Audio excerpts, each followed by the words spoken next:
Hello, I'm going to talk about Thomas Harriot and the work he did on the coins of England at the beginning of the 17th century. None of Harriot's mathematical work was published in his lifetime, but some 8,000 pages of it are now available online. Among these pages, there are a few that deal with the matters of coinage. And, for example, we shall be talking about a very early application of symbolic algebra to a practical problem, about one of the first examples of the use of hydrostatic weighing to measure the density of objects, and finally an awful lot of complex arithmetical calculations that may have influenced the affairs of the nation. It's worth noting, I think, that Isaac Newton, 100 years later, was employed to do this kind of calculation, and indeed what he did had a profound influence on the course of economic history in the 19th and 20th centuries. So, it's necessary to begin with a crash course, a very short introduction to the matters of coinage and the use of precious metals for that purpose. In the Roman times, Romano-British times, 2,000 years ago, here is a silver coin of Augustus, very impressive coin made of good silver, and these are often found in this country.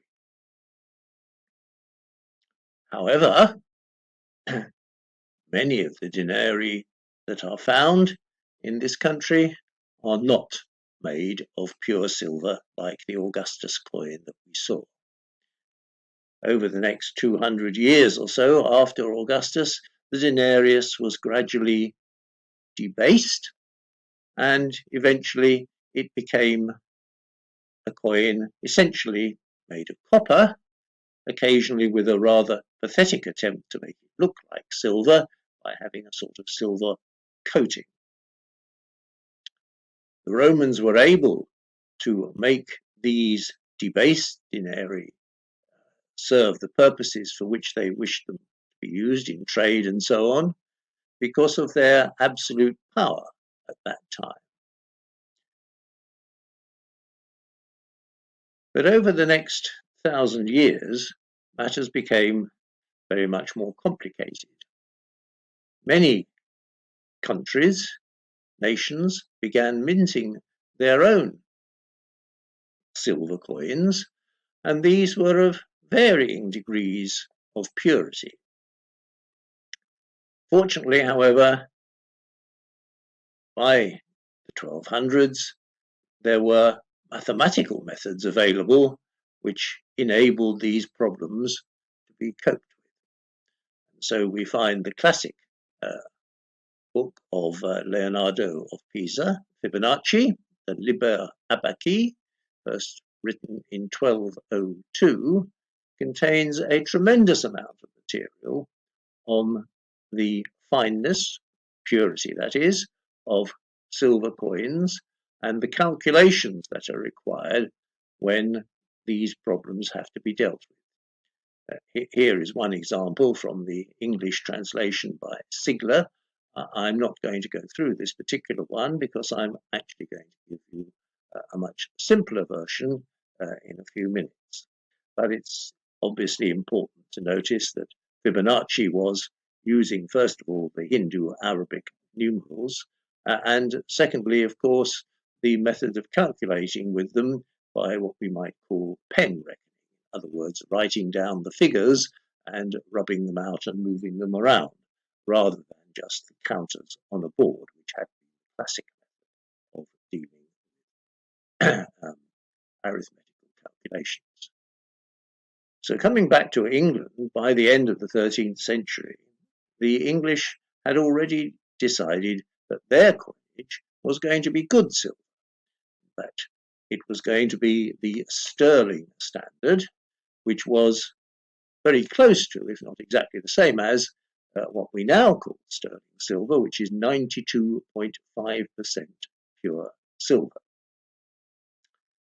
Other countries were producing so-called silver coins of different finenesses, and most worrying from the English point of view was that some of these were just plain imitations of the sterling penny, but with much less silver. So here is a continental imitation of a sterling made around the same time, and it has only 25% silver in it. Of course, this created tremendous problems, in particular for the people who had to make the coins and ensure that they were of the correct standard. So by 1285, we have a Latin treatise on the new money written by a mint man in England who was trying to explain to Boris the difficulties of making the coins of the correct standard. And he gives an artificial example with simple numbers. Here it is. Suppose I have to alloy the money to be 9 pence fine, and I have bullion, that is, money has been brought to my mint, which is 11 pence fine, and some which is 4 pence fine. How am I going to mix these different types of bullion in order to make the correct standard? So bullion 11 pence fine means 11 parts of it in 12 are pure silver. A penny was 1/12 of a shilling, so 11 pence means 11 parts in 12. And the worse bullion, which was only 4 pence fine, has only 4 parts silver in 12. And out of these two things, one better, one worse, the mint man has to make silver, which is 9 pence fine, 9 parts silver in 12. The problem is how to combine this better metal and this worse metal in order to produce the required standard. Well, the intuition is actually quite simple. 11/12 is better by 2 than the required standard, which is 9, and 4/12 is worse by 5. So it's pretty clear that the metals should be combined in the inverse ratio, that is 5 of the better and 2 of the worse. This is the conclusion reached in the treatise. It's explained in words, but we can see it in modern notation, which must remember it was not available to the workers, the arithmeticians in the 13th century, because 5 times 11 plus 2 times 4, that's 5 lots of 11 fine and 2 lots of 4 fine. That adds up to 63, and 5 plus 2 is 7, so we've got 7 lots altogether, and 63 is 7 times 9. So the bullion the money that we are creating, the silver that we are creating, is in fact 9 pence fine. This technique became known as alligation, and it was one of the standard topics in texts on arithmetic, the manuscripts written in the time of Fibonacci and thereafter, and from the end of the 15th century onwards in the printed books, which began to be produced in large numbers. And so we shall go on in the next part to see how this topic of alligation was the thing that first attracted me to Harriot's work. So we can now move on to the work of Thomas Harriot, which was done around 1600. Here is the item from Harriot's papers which first drew my attention to his work on this topic. It is in fact a general proof of the rule of alligation that we've just been discussing. Now, the important point here is that this method and this notation was in fact quite new at this time. All the algebraic work, for example, on cubic equations that had been done in the 16th century was done with a cumbersome notation involving words and symbols. And Harriot was among the first to use what we would now regard as modern algebraic notation. So what he is doing here is, you can see towards the left-hand side, the letters B, C, and D. B is the fineness of some better metal, C is the fineness required for the standard metal, and D is the fineness of some worse metal. And to the left of that, Harriot has written the rule, that is, take D minus C parts of the better and C minus B parts of the worse to get D minus B parts altogether. And then the rest on the right is simply an algebraic calculation in exactly the terms we would use today, showing that if we do that, then in fact the mixture is in fact of the correct fineness C as required. So just a quick rundown on Harriot. He was born in Oxfordshire in 1560. We don't know any details of that. We do know he went to Oxford University. We do know that between about 1590 and 1620, he produced a vast amount of mathematical work, over 800 pages of it, all of which was unpublished in his lifetime. The highlight of this was probably his use of a telescope to examine the surface of the moon in 1609, and it's noteworthy that he did this before the much more well-known experiments of Galileo, and he died in London in 1621. So how was he able to do all this work? Well, he had the support of two famous patrons. Walter Raleigh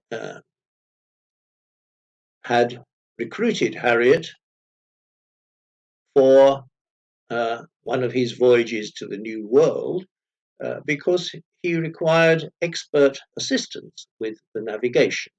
And in fact, Harriot was able to make some significant advances in the techniques of calculation required in navigational matters.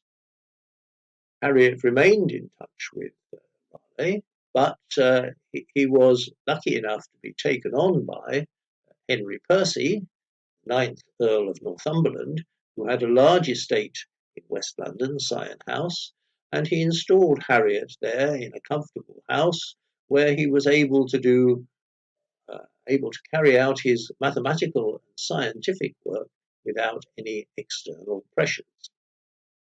Percy is also important to our story because soon after James I ascended the throne of England in 1603, Henry Percy was appointed to the Privy Council. And one of the important tasks of the Henry Privy Council and King James was to unify the coinages of Scotland and England. Both countries had been producing gold and silver coins, but they were confusingly, apparently similar in name, but different in fact. And so the Privy Council set out to do something which, in modern terms, is probably comparable with the decimalization of the English coinage, which of course didn't take place until 1971. Here is a proclamation that was produced towards the end of 1604 and sets out what they proposed to do regarding the gold and silver coins. So there were to be gold coins, and you can see on the right-hand side that £37 4 shillings worth of these gold coins was to be made out of 1 pound troy of metal. This metal was to be crown gold, as it was called, which was what we would now call 22 carats fine. That is, 22 parts out of 24 were pure gold. The numbers in the tables are the weights of the individual coins based upon the tariff that's set out on the right-hand side. So the top line tells you what a 1 pound coin ought to weigh in the light of that statement. The bottom half is about the silver coins, and it tells you that these, which were now by now made of what we call sterling silver, definitely 92.5% pure silver, of these, 3 pounds 2 shillings worth were to be made from the same weight of metal, that is 1 pound troy. Now, an implicit fact, which those of us who remember how to do arithmetic with pounds, shillings, and pence will almost certainly have spotted, was the ratio between the values of the gold and silver coins. In other words, the amount of metal the amount of gold that was worth 37 pounds 4 shillings was the same as the weight of silver that was worth 3 pounds 2 shillings. And the ratio between these numbers is in fact 12 to 1. It turns out that this is not the whole story about the ratio. The ratio was particularly important because in the international markets, if the ratio in another country was different from the one adopted here, then money could be made by merchants simply by arbitrage, that is, by taking gold abroad and exchanging it for silver and then reversing, bringing the silver back and changing it into gold again, or vice versa. So Harriot set out to do some calculations about the ratio. And in fact, he wasn't interested at first in the new coins. He was interested in some old gold coins. These were the coins known as angels. Here is one from the time probably of Henry VIII. Many of these were still around. They had been produced throughout the reigns of Henry VIII and Elizabeth, and indeed before that. And Harriot wished to establish the value of these things by working out the ratio of the angel gold to the silver as it was being proclaimed in the details that we saw. Now, the angel gold was almost pure. In other words, stated to be anyway, 191 parts gold in 192, as opposed to the new gold coins, which were going to be 22 carat gold, that is 22 in 11 parts in 12. Here is Harriot's calculation. On the right-hand top, you can see the ratio of gold to silver. Now, that's about the only explanation there is. He never wrote much explanation of what he was doing, but by looking carefully at the calculations and the signs and the numbers, we can work out that he is in fact working out the ratio as it applied to angel gold and sterling silver, but in 3 different ways. So he first of all worked out the ratio in the way analogous to the way it was given to in the proclamation. In other words, the ratio in terms of the coined metals, the angel gold and the sterling silver. That came out to be 11.6129.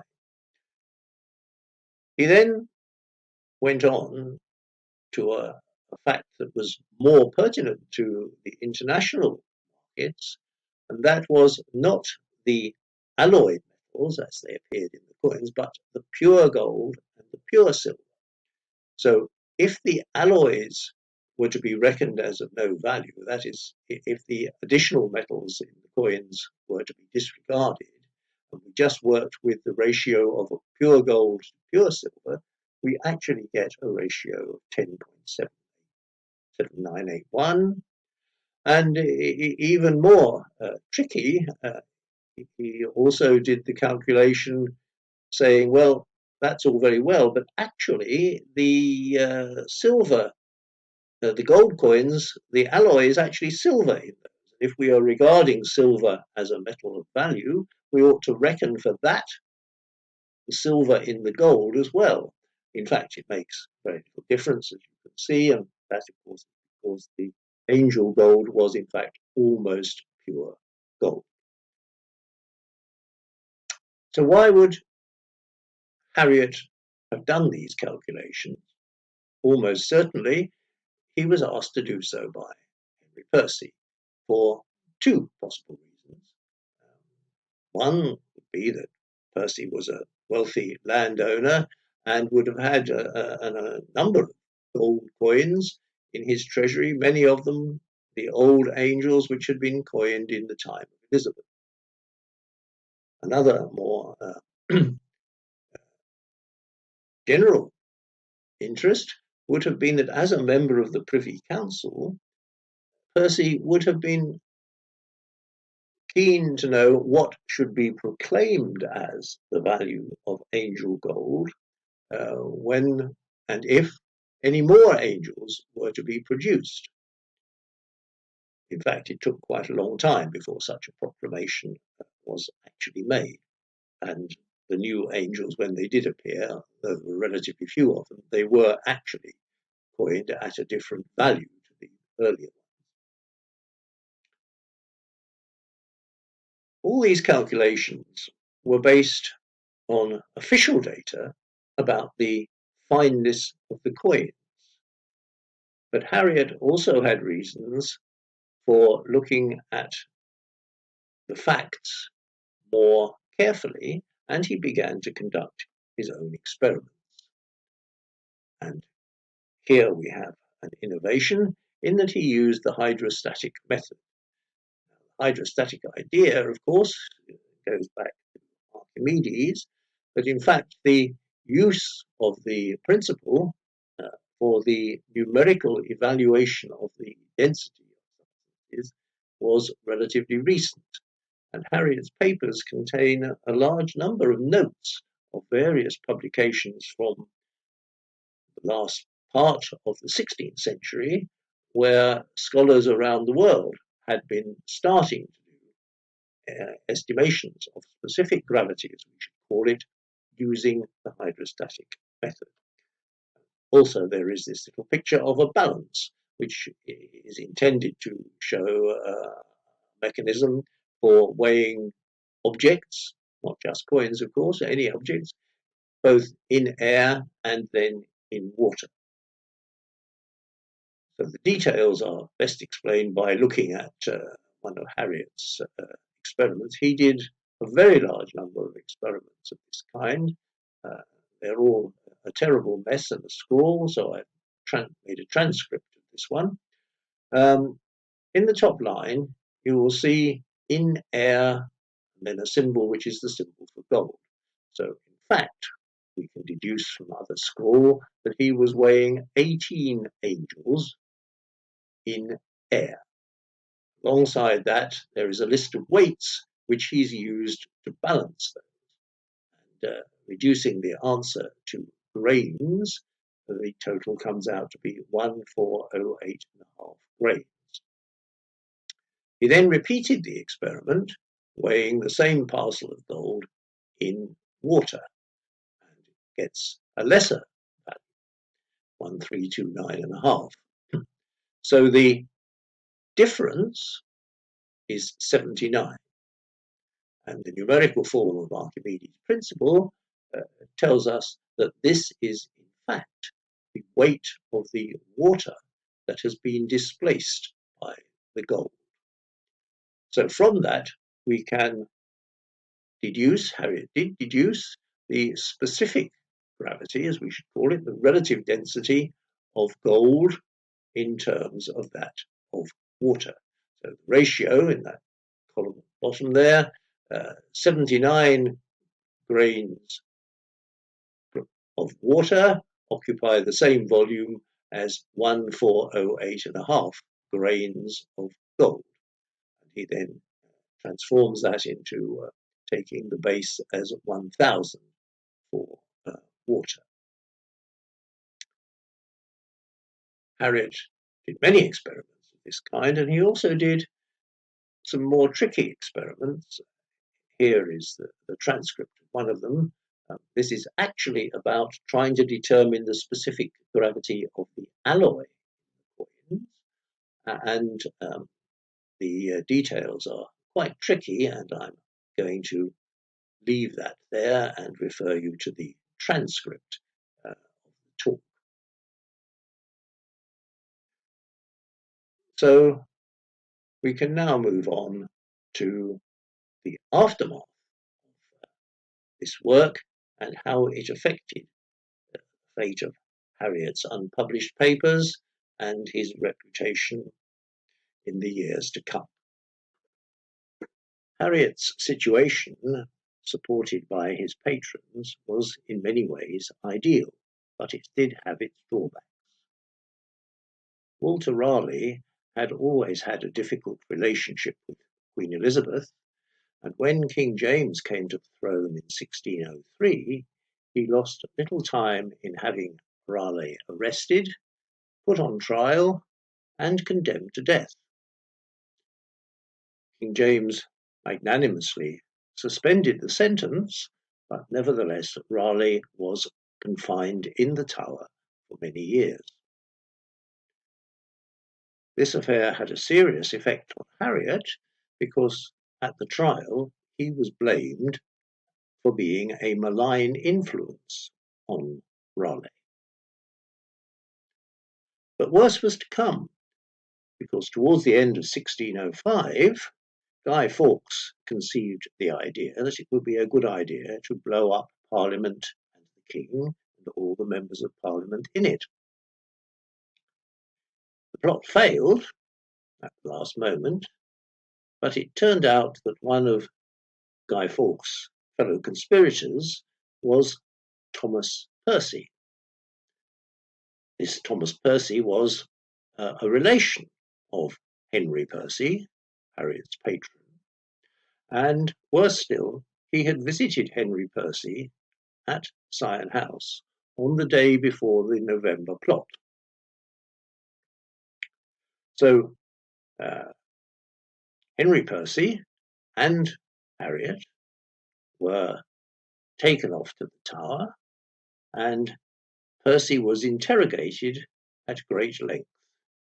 No serious evidence against him was ever found, but nevertheless he too was confined in the Tower for about 15 years. Harriot was fortunate enough to be released, and eventually he was able to return to his scientific work. For example, he did a lot of experimental work on optics, the laws of refraction, and this led to his ability to view the moon's surface with a telescope in 1609. In 1611, his expertise in optics was put to a more mundane use when he was asked to make spectacles for the Lord High Admiral. The man responsible for this was the Admiral's secretary at the time, Thomas Aylesbury, and he will play a large part in the ensuing story. So, Harriot and Aylesbury remained on good terms after the affair of 1611 with the spectacles, and eventually Aylesbury was appointed as an executor of Harriot's will, with specific responsibility for his papers and hopefully their eventual publication. Aylesbury continued to rise in the civil service, and in 1627, that would be under Charles I, he became a master of requests and a baronet. strangely, in 1632, he was appointed sole maker of balances and weights for the king's money. This appointment must surely have had something to do with his knowledge of Harriot's work and his papers, which contained, as we have seen, work on coinage. And indeed, Aylesbury rose yet further, because in 1635 he became the master of the mint. So regarding the papers, according to Harriot's will, the papers should be put in a convenient trunk with a lock and a key and placed in my Lord of Northumberland's library. There are also instructions about publication, and as we said, Aylesbury had to take charge of that. Matters went rather slowly, but after 10 years, Aylesbury, with the help of Walter Warner, another of Northumberland's associates, they produced a small sample of Harriot's work, which was published. It's a rather poor attempt to display what Harriot had achieved in algebra, and it contained nothing at all about the scientific work or the work on coinage. However, in 1634 and 35, we know that Warner wrote tracts on the commixture of metals for the mint. In other words, the matters about which we have been talking in the rest of this talk. Almost certainly, Warner did this at Aylesbury's request. But the power of the Aylesbury was relatively short-lived, because in 1642 the Civil War broke out. Aylesbury was, of course, a strong royalist. Warner himself died in 1643, and Aylesbury first of all went with the king to Oxford, which was the royalist headquarters, and when Charles was eventually executed in 1649, Aylesbury decided it was time to go abroad. As far as the work on coinage is concerned, it seems that it remained of interest to the powers that be, because here we have this note in 1650, the Commonwealth time, which says that Mr. Ward, the professor of mathematics, the professor of astronomy at Oxford, is to set out the mathematical and other works of Warner on coins. This comes from Hartlib's Ephemerides, a book of gossip which has an amazing number of useful insights into what was going on at the top of the tree in the land at this time. However, nothing apparently came of that, and all we know is that Aylesbury died in exile in 1657. The story of Harriot's papers after that is a sad tale indeed. It was not until 1784 that a large collection of Harriot's papers was in fact found at Petworth, which is one of the Northumberland residences, not the one in London. This was his country residence. And although the discovery was a great event, the subsequent events were by no means so good. The discoverer of the papers seems to have set about distributing and disordering them in a rather random way, and in 1811 some of them finished up at the British Museum. The British Museum bound papers as they were presented to them, which was in a totally disordered state. And in fact, it was not until 200 years later, 2011, that it was possible to examine these volumes seriously, because in that year, 2011, Harriot's papers, the surviving ones, were published online, partly as a result of the work of the late Jacqueline Steddle. The publication included the British Museum volumes and the papers that had been left at Petworth after their removal. So, what conclusions can we draw from this story? Well, we can be sure that Harriot's papers did contain material on coinage because we have seen it.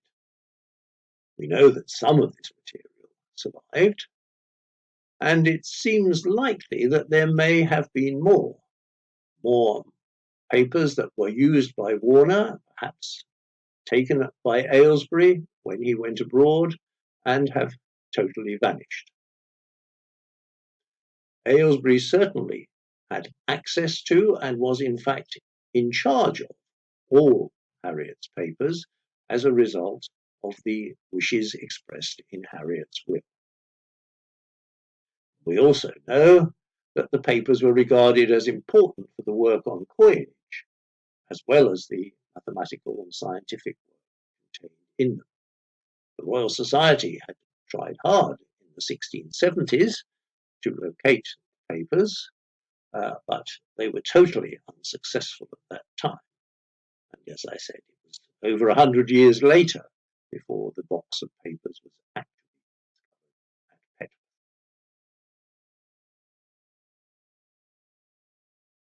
So I'm happy to answer any questions. There is, I think, going to be a question session, and you have the transcript, which is provided by Gresham College. For those who want to read more detail, the talk is based on my paper with the same title, which appeared in the Archive for the History of Exact Sciences. And there are a couple of other publications of mine which contain relevant material, specifically enlarging upon the numismatic side of the work that Harriot had done. So, thank you for listening.